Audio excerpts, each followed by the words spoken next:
Hi, Parlav. Nice to see you after a few years. I want to talk today about the Cinema of the World International Film Festival and the work that you're doing around that, what you want to tell us about it, and also just some sense of perhaps how this festival is different from a few of the other festivals that we're seeing. So before I tell you what CWIFF is, I'll first take you through my journey, and I mean from where CWIFF came into the picture, because it never existed anywhere else.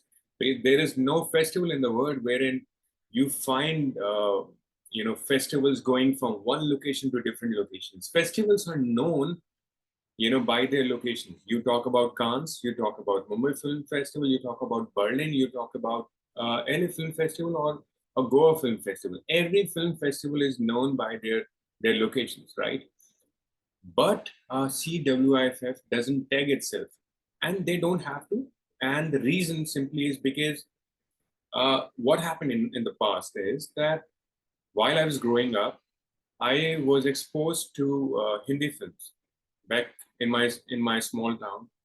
There were whatever films we used to see, we used to watch them on television. There was no other platform for us to watch. There was no Netflix. There was no Prime. There was nothing.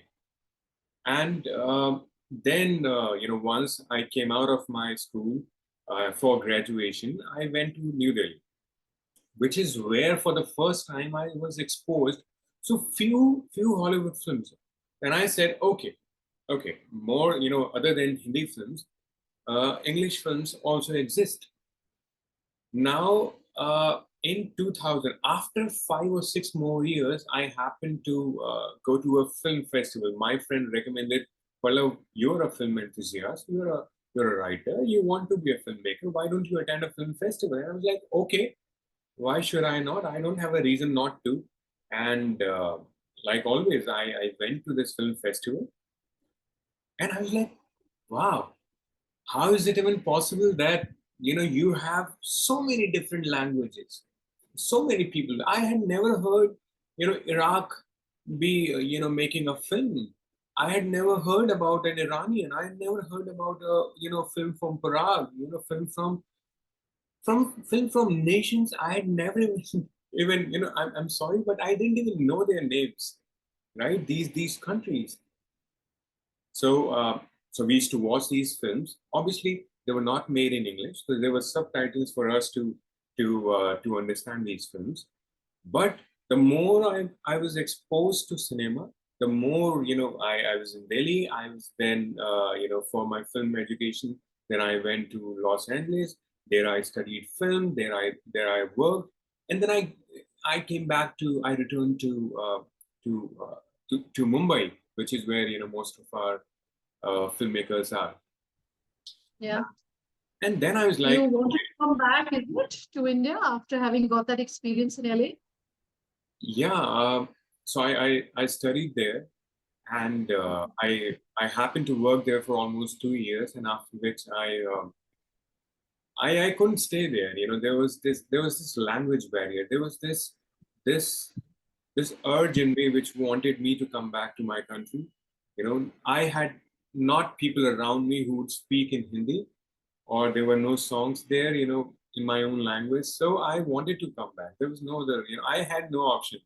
I loved, I loved this, I loved my own cinema so much that I wanted to be here, to be back. So I came here. Not that, I was not getting jobs there. I did. And it's there in my resume also, in my profile also. So it's not about all that. It's about, how much I missed being around my own people.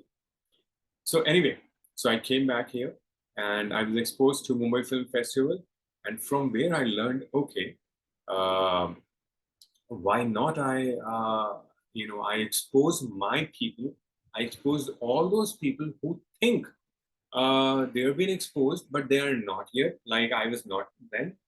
And but how would I? I'm not going to tell everybody, okay, everyone fly or come by train to Mumbai. There's a film festival. Go there, attend it, and go back. That was not possible. Not for everybody. Few, obviously, but not everyone is a film enthusiast, right? So so happened so that this idea came into picture. What if the film festival traveled to them? And this is from where? This was the first time when CWIFF came into being. When I Sure. when for the first time I brought this film festival, brought these films, and took this film festival to places. And that's why we're happy and we're fine. People call us the Banjaras, the nomads of the film festival. We are not defined by a location. We are not Cannes. We are not, as I was mentioning, we're not Berlin Film Festival. We're not Tibet. We're not New York, LA, Mumbai, or Goa Film Festival. We are festival for people. So we go to people, and because we are not defined and restricted by locations, we move. We move to locations. Yeah. So that's what CWIFF basically is, and that's what it does. Sure. Parlav, I understand you're both a writer and a director, and very similar profile that my husband has, and I see the kind of creative process that he has. It's very intensive. Uh, Curious to understand what your own creative process is like, and is there ever a separation between the two? When you're writing, and then you're bringing that really to life in some sense. Uh, One is writing and bringing writing to a visual platform are two different things. Writing is a different thing altogether. It's like if I were Thomas Edison, and if I had to create a bulb, I had to first write it. That idea I had to first write it. So ideas are completely different from bringing them to a visual platform, which is what we call films. And these are two different things. One is we have directors like Quentin Tarantino, and this director like Imtiaz Ali. He writes and he directs his own films. But then there are directors like David Fincher who look for ideas, who look for writers all around the world, and whatever he likes, he makes those films, right? So uh, writing is a different thing altogether than directing.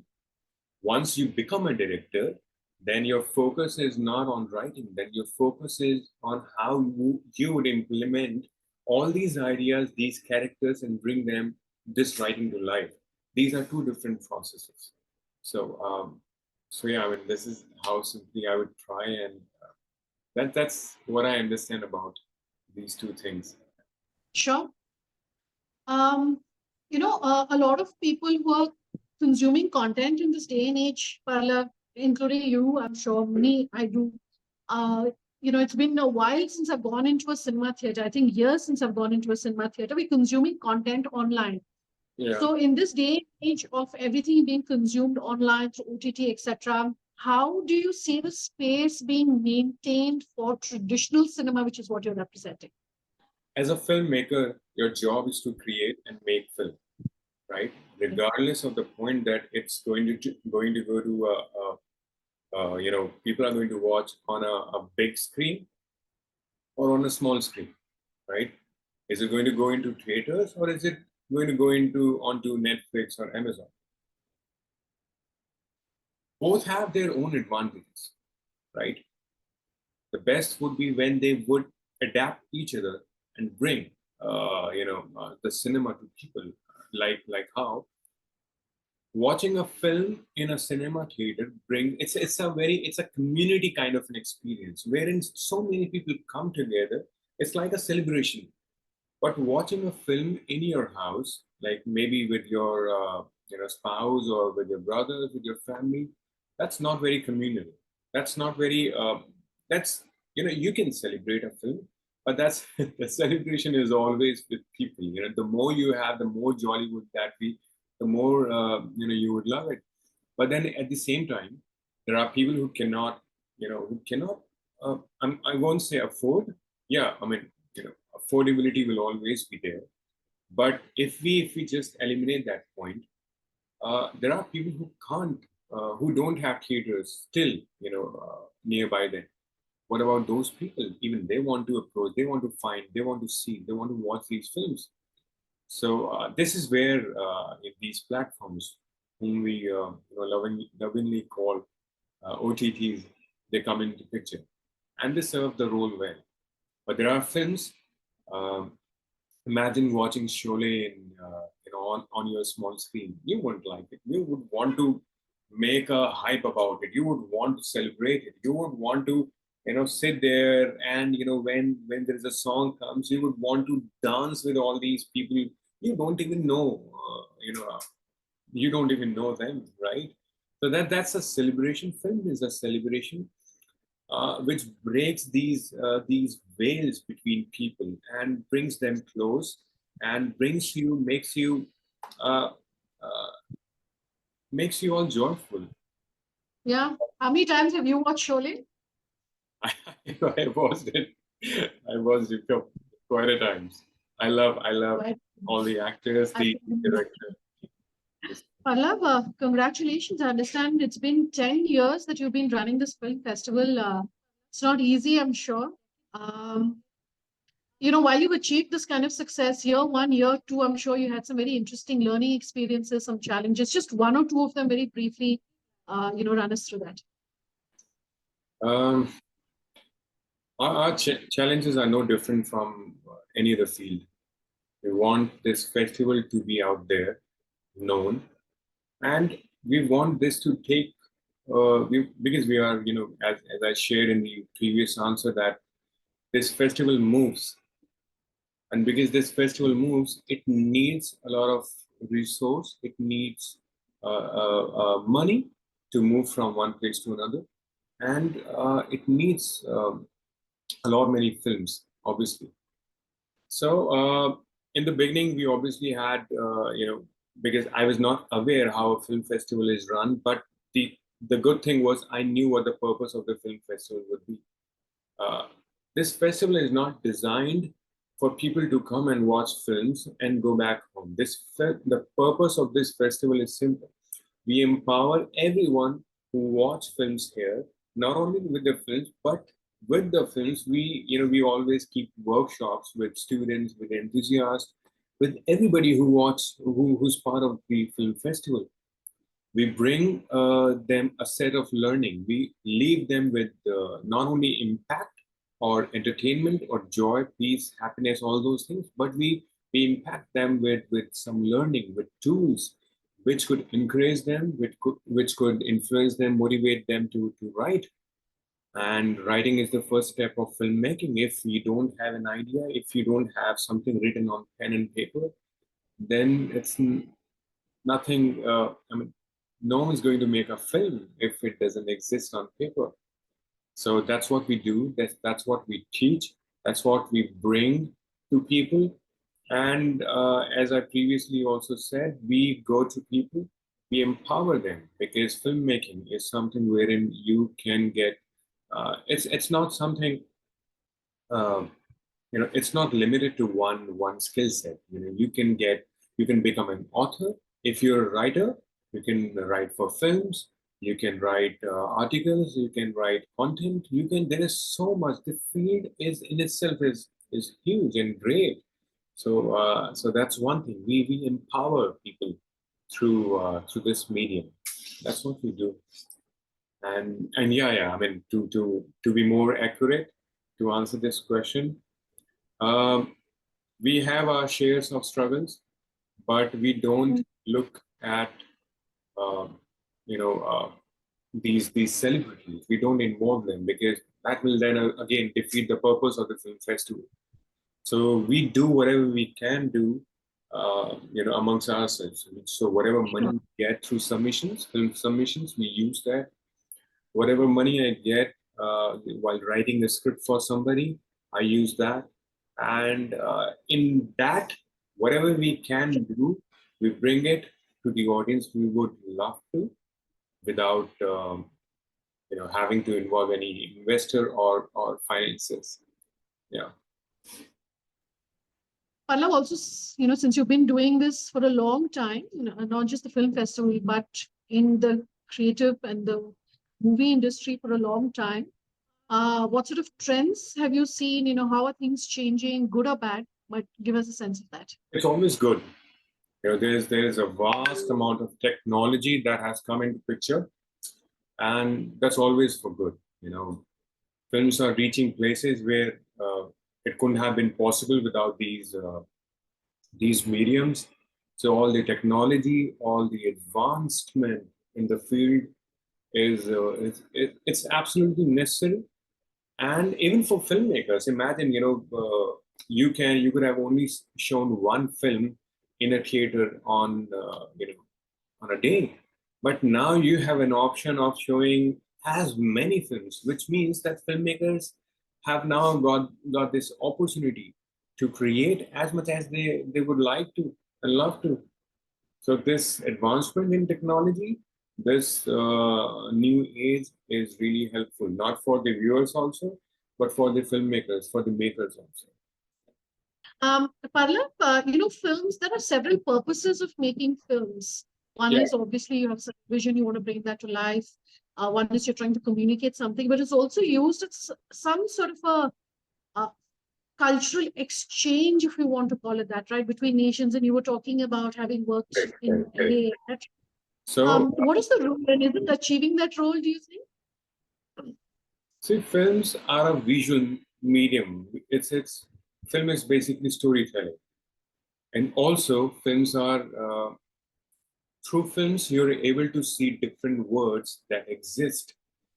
Maybe you see the fiction in them, they're fictional, or maybe you see uh, uh, you know when you watch a film, you might be looking at the story, or you might be watching the background behind those stories.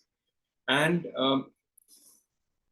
it's like the more experienced as a filmmaker I am, the more of that experience I'll be able to bring in to that film.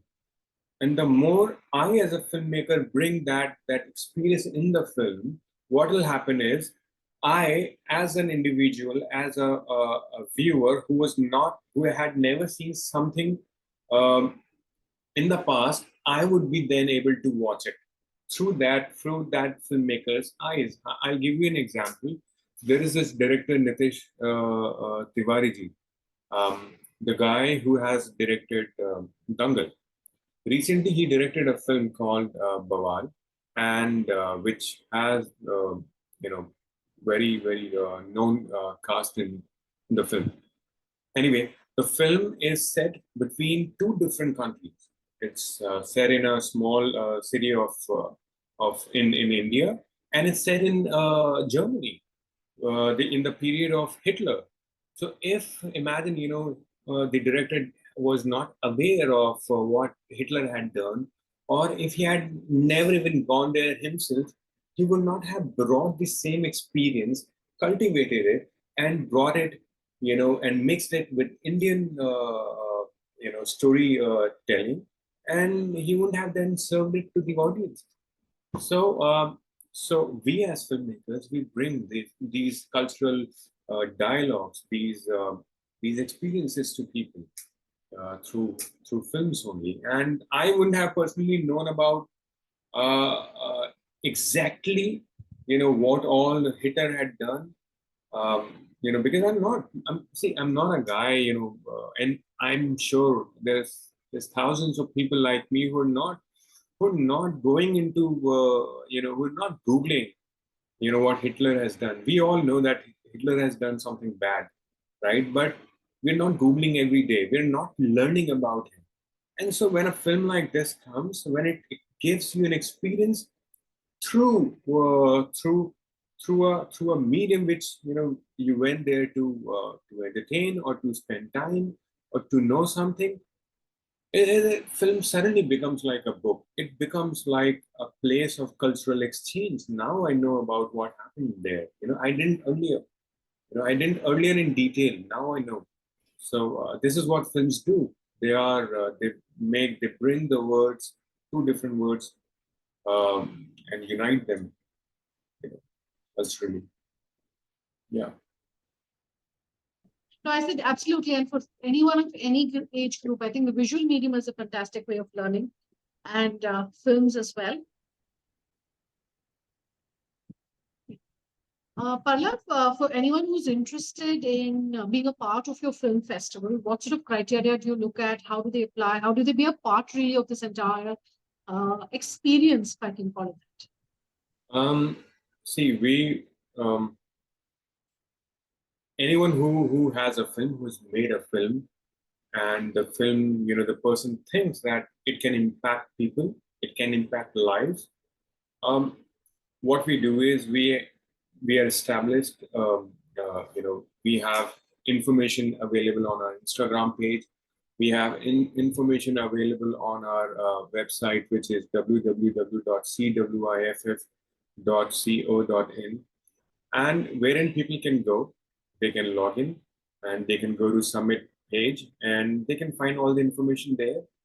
And anyone who has made a film is absolutely eligible to submit their film to our festival.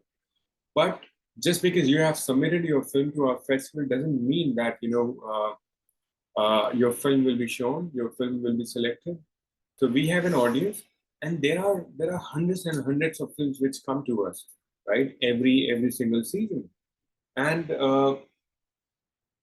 so we have a team which curates films, which makes sure only the best films, which emphasize on learning, which emphasize basically on motivating people, which are giving a good lesson and education to people. We bring all those films, and we showcase the best 10 of those films. And like every other festival, what we do is out of those 10 films, we'll bring in a judge from the industry who has a very vast experience in the field, and someone who can judge, okay, this film deserves to be awarded as the best film. But this film is something wherein the actor was acting really, he really narrated the story well. So let's give the best acting award to this person. So we also have that platform. So any and every film which comes to us, we obviously award them. But as a filmmaker myself, no award is equivalent to the applause I would receive when people would see my film and they say, okay, this is a very good film. Who has made it? Let me bless this person. Let me speak to this person. I want to watch films from this person again and again. So this is something that inspires a filmmaker to continue making films.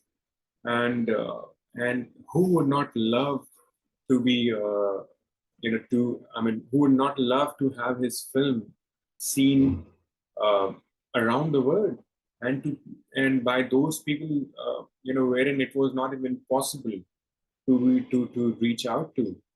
So we are that one platform, and we are very proud of it. And we're humble also at the same time uh, by admitting that we're not doing very great out there, which many other festivals are.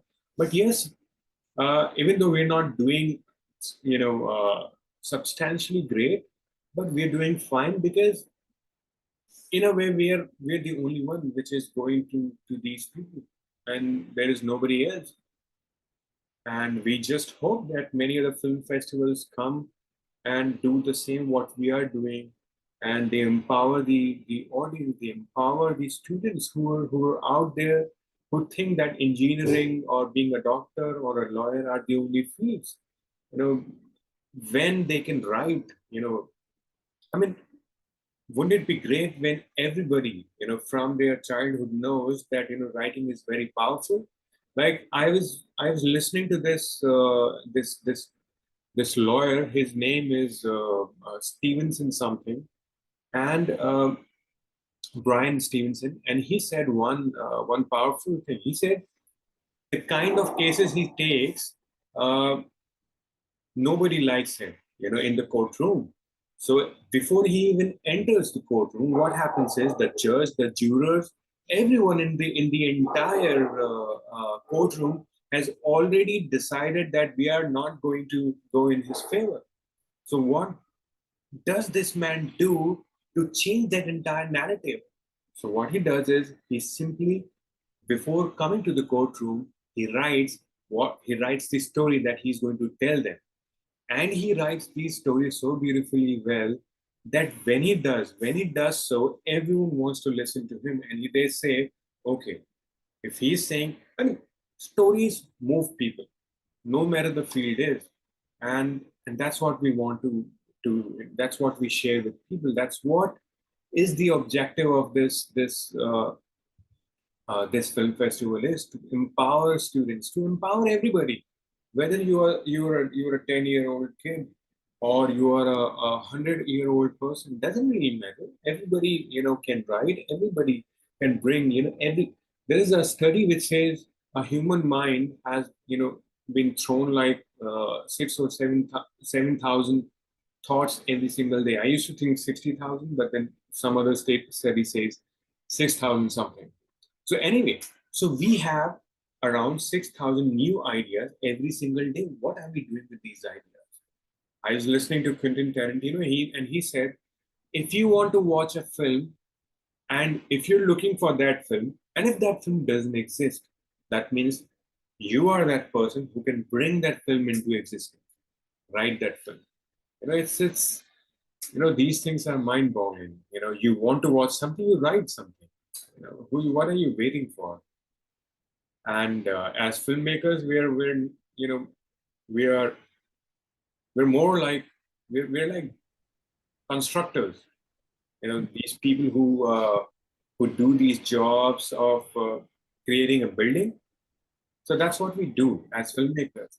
One is we first make a foundation through writing, and then we bring the bricks, the cement, the sand, the water, and all these other skill sets in the form of cameras, the sound, the editing, and all these, and we plaster them into one good picture through editing, and then we sell it away. That's what we do. We are constructors. So You're the people putting it together. I think we should leave that job to the professionals. And you're doing a fantastic job, Pallav. All the very best. Godspeed for the festival that's coming up. yeah, And we'll speak to you soon.